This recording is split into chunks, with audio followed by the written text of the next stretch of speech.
Hello everyone, घटना चक्र इतिहास में आप सभी को स्वागत करती हूँ।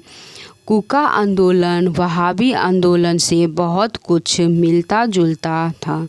दोनों धार्मिक आंदोलन के रूप में आरंभ हुए, किंतु बाद में ये राजनीतिक आंदोलन के रूप में परिवर्तित हो गए, जिसका सामान्य उद्देश्य अंग्रेज़ों को देश से बाहर निकालना था। पश्चिमी पंजाब में कूका आंदोलन की शुरुआत जो है वो 1840 ईस्वी के दशक में भगत जवाहरमल द्वारा की गई, जिन्हें मुख्यतः सियान साहब के नाम से पुकारा जाता था।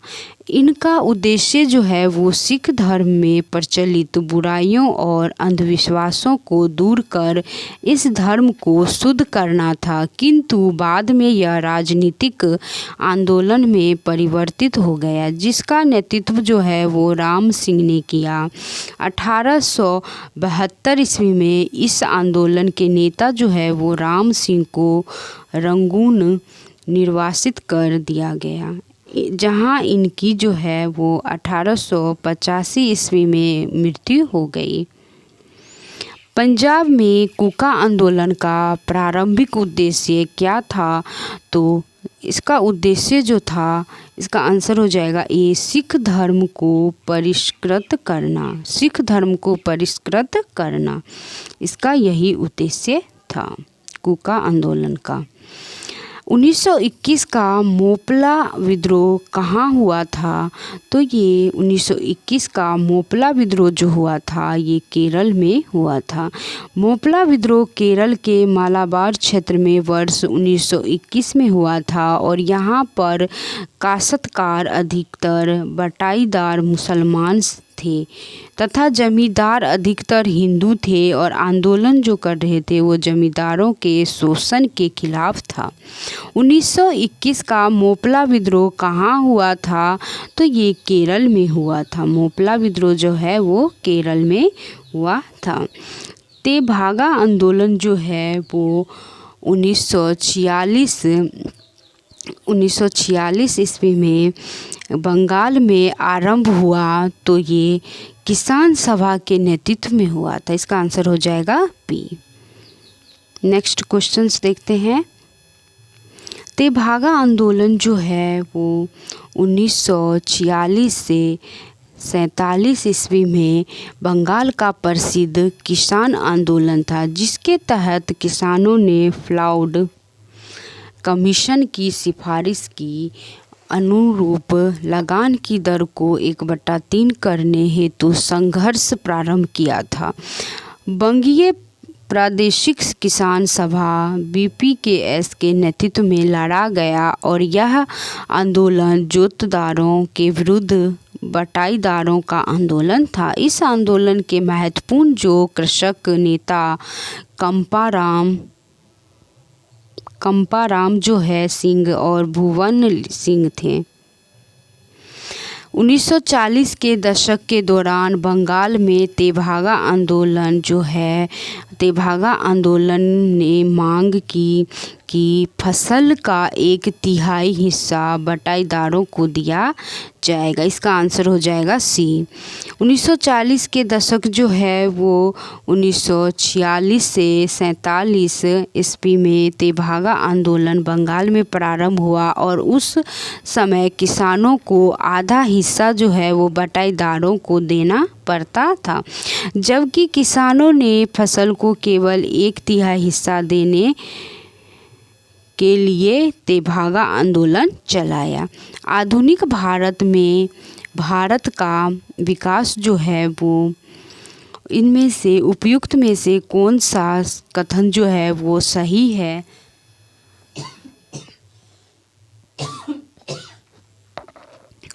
जो है कौन सा कथन सही है? तो डी जो है वो कथन सही है। डी जो है कथन सही है। 1 और 2 दोनों ही सही हैं। वुड के 1854 ईस्वी के प्रेषण के संबंध में निम्नलिखित कथनों पर विचार कीजिए। तो ये दोनों कथन ही जो है ये सही है। इसने उच्च अध्ययन के लिए शिक्षा के माध्यम के रूप में अंग्रेजी की सिफारिश की।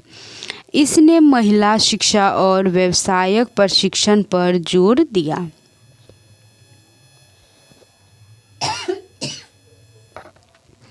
सर चार्ल्स वुड की अध्यक्षता में गठित समिति ने जो है वो 1854 ईस्वी में भारत में भावी शिक्षा के लिए एक व्यापक योजना तैयार की, जिसे भारतीय शिक्षा का मैग्ना कार्टा कहा जाता है।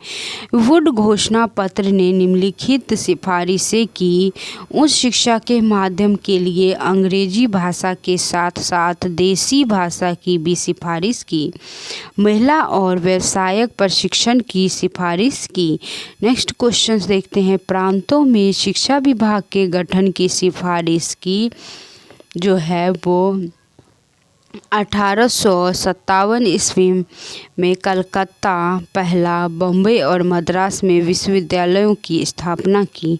शिक्षकों के प्रशिक्षण के लिए अध्यापक जो है प्रशिक्षण संस्थान की स्थापना की। शिक्षकों के प्रशिक्षण के लिए जो है अध्यापक प्रशिक्षण संस्थान की स्थापना की। मैकॉले ने भारतीय शिक्षा पर अपना प्रसिद्ध मिनट्स कब जारी की? तो ये 20 फरवरी 1835 को जो है वो मैकॉले ने भारतीय शिक्षा पर अपना प्रसिद्ध मिनट्स जारी किया।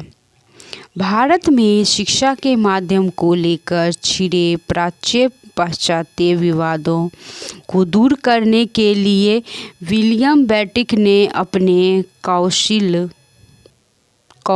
में एक विधि सदस्य मैकाले को बंगाल की लोक शिक्षा समिति का प्रधान नियुक्त किया, जिसका कार्य भाषा संबंधी विवादों पर अपना निर्णय प्रस्तुत करना था। मैकाले के पाश्चात्य शिक्षा पर भाषण देते हुए 2 फरवरी 1835 को अपना स्मरणार्थ या मिनट प्रस्तुत किया, जिसमें भारतीय भाषा और साहित्य की तीखी आलोचना की गई। मैकाले द्वारा प्रस्तुत स्मरणार्थ जो है को गवर्नर जनरल बेटिक ने 7 मार्च 1835 को स्वीकार कर भारत में उच्च शिक्षा का माध्यम अंग्रेजी को मान लिया गया।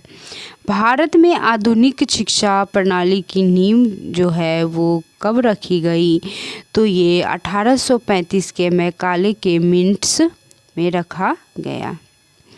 भारत में आधुनिक शिक्षा प्रणाली की नींव जो है वो 1835 ईस्वी के मैकाले के मिनट्स स्मरण पत्र से पढ़ी। और मैकाले का मानना था कि यूरोप के एक अच्छे पुस्तकालय की एक अलमारी, एक कक्ष भारत और अरब के समस्त साहित्य के अधिक मूल्यवान है। तत्कालीन गवर्नर जनरल लॉर्ड विलियम बेटिक द्वारा मैकाले के प्रस्ताव को स्वीकृत करते हुए भारत में अंग्रेजी को ही उच्च शिक्षा का माध्यम बनाए जाने को मंजूरी दी गई। बनारस हिंदू विश्वविद्यालय की स्थापना किस वर्ष की गई? तो ये 1916 ईस्वी में बनारस हिंदू विश्वविद्यालय की स्थापना की गई। Next questions. बनारस हिंदू विश्वविद्यालय जो है वो स्थापना जो हुआ था वो 1916 ईस्वी में पंडित मदन मोहन मालवीय ने की थी। इसकी स्थापना संसदीय विधान BHU अधिनियम 1915 के अंतर्गत की गई थी। 1902 में लॉर्ड कर्जन ने 2 भारतीय सदस्यों को सम्मिलित करते हुए एक विश्वविद्यालय आयोग गठित किया। वे कौन थे? तो ये सैयद हुसैन और बिलग्रामी और न्यायमूर्ति गुरुदास बनर्जी ने जो है वो विश्वविद्यालय आयोग का गठन किया। वायसराय जो है लॉर्ड कर्जन ने शैक्षिक सुधारों के तहत वर्ष 1902 में सर टॉमस रैले की अध्यक्षता में एक विश्वविद्यालय आयोग का गठन किया था। इस आयोग के सदस्यों में 2 भारतीय सदस्यों सैयद हुसैन बिलग्रामी और न्यायमूर्ति गुरुदास बनर्जी को नियुक्त किया गया था। इस आयोग द्वारा दिए गए सुझावों के आधार पर भारत विश्वविद्यालय अधिनियम 1904 पारित किया गया था।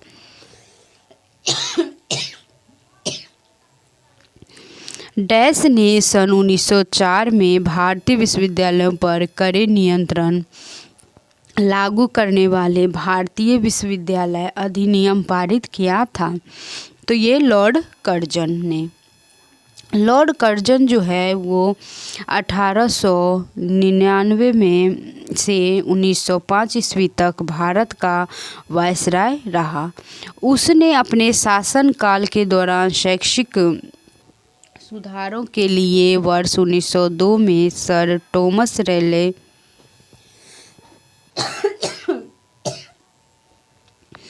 की अध्यक्षता में एक विश्वविद्यालय आयोग का गठन किया। आयोग द्वारा दिए गए सुझावों के आधार पर वर्ष 1904 में भारतीय विश्वविद्यालय अधिनियम पारित किया गया। इस अधिनियम के आधार पर विश्वविद्यालयों पर सरकारी नियंत्रण बढ़ गया।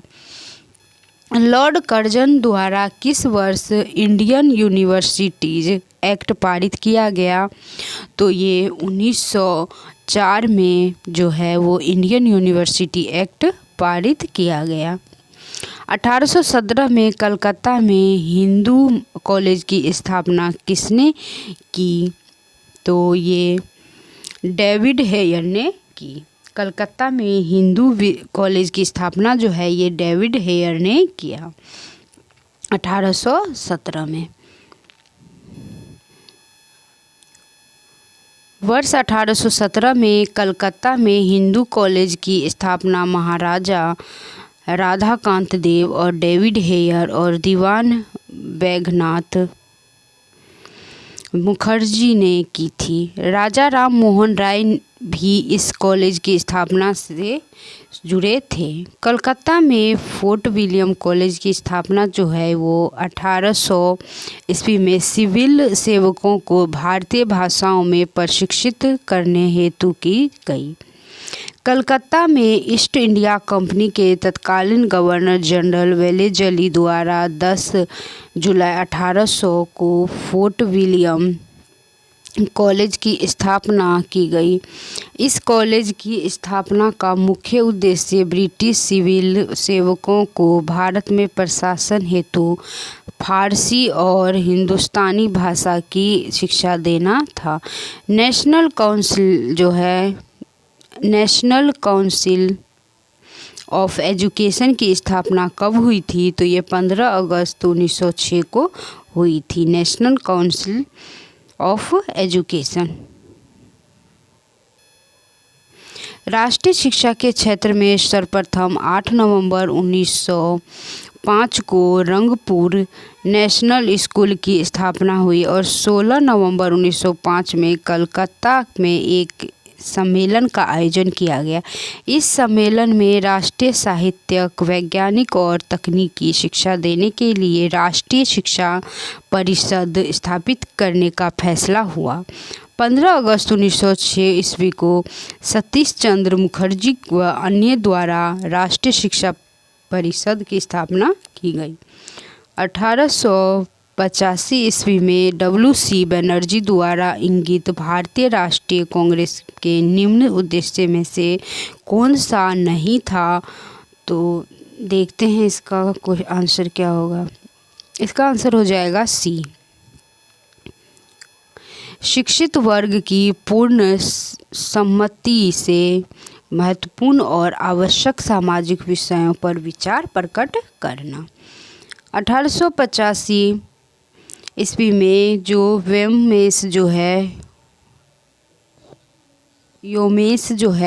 चंद्र बनर्जी जो है वो इंगित भारतीय राष्ट्रीय कांग्रेस के प्रथम अधिवेशन में निम्नलिखित उद्देश्य बताए गए थे।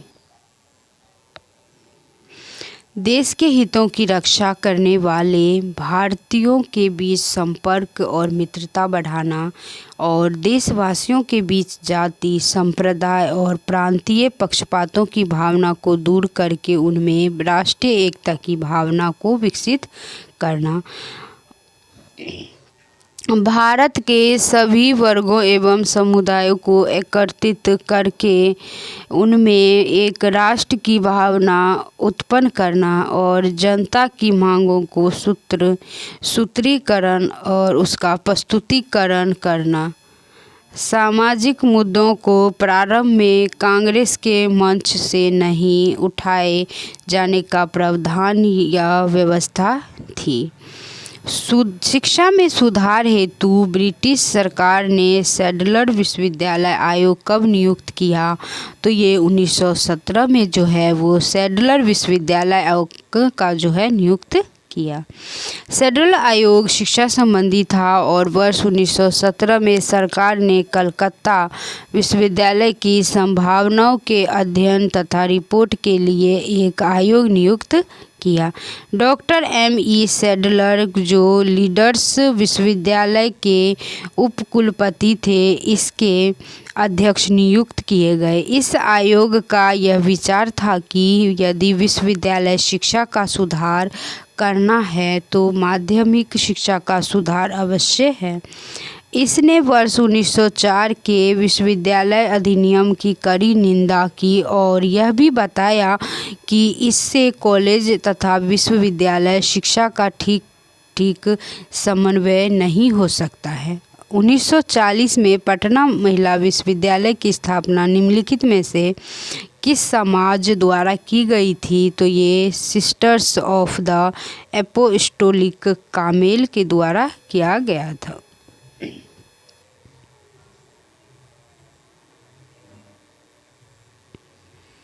नेक्स्ट क्वेश्चंस देखते हैं। पटना महिला कॉलेज बिहार में महिलाओं की शैक्षिक आवश्यकताओं को पूरा करने के लिए खोला गया उच्च शिक्षण का पहला संस्थान है।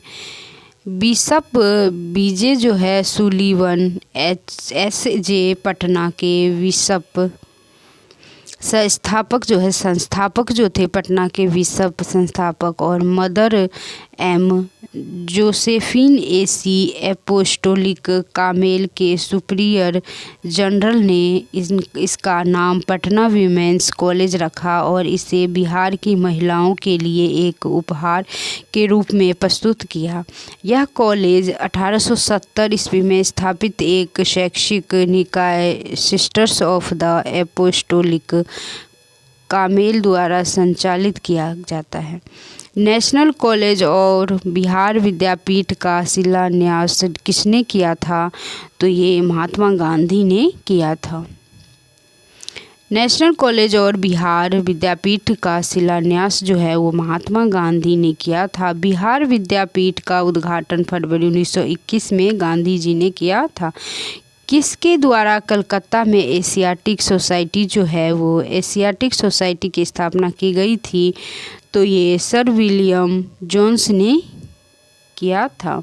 कलकत्ता में एशियाटिक सोसाइटी जो है स्थापना जो है वो 1784 ईस्वी में सर विलियम जोन्स द्वारा की गई थी। इस संस्था के तहत अनेक महत्वपूर्ण भारतीय ग्रंथों का अंग्रेजी में अनुवाद हुआ।